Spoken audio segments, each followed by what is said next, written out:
New day, new county. Let's go. And we landed on Jackson.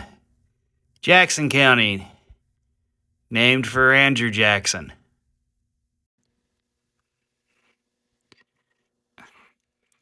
Andrew Jackson was a son of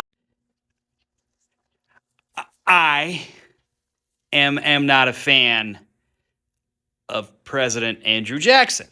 Andrew Jackson, he...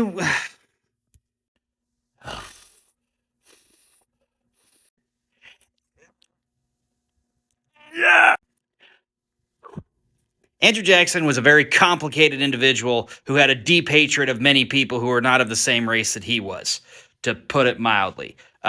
He was not a friend to Native Americans. He was not a friend to He was not a friend of African Americans. He was a slaveholder, and he was a president who has a lot of problems and a lot of broken treaties and broken promises that I highly disagree with. Jackson County, which is named after him, was actually at one point in time part of a bigger Native American reservation that Andrew Jackson sent Native Americans to forcibly against their will. And then when the United States did it again, when we were establishing Kansas, they moved them off the reservation that Andrew Jackson promised would be theirs till the end of time, which was not true. This brings up a further complication in talking about Kansas history. And I shouldn't say complication as in it makes things complicated. It's just we got to talk about stuff. If we look at this map, we see a lot of depictions of counties that are named after Native American tribes. And those depictions are at best outdated. Now, this is to say that we have new modern sensibilities. We have finally decided to respect the indigenous peoples of the United States. So there's that. But I am going to tell you one of my favorite Andrew Jackson stories because while I don't like Andrew Jackson, he is still an interesting guy. One of the coolest things about him was at one point in time, he was attending an exposition in Tennessee, and it was raining that day, and there was a gentleman who had 2 pistols who had every intention of unaliving Andrew Jackson.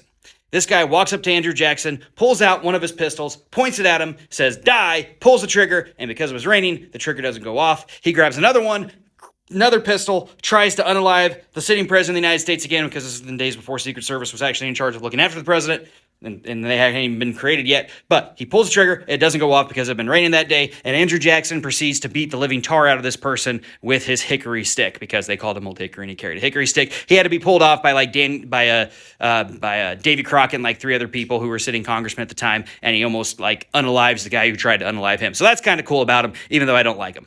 All right, next one.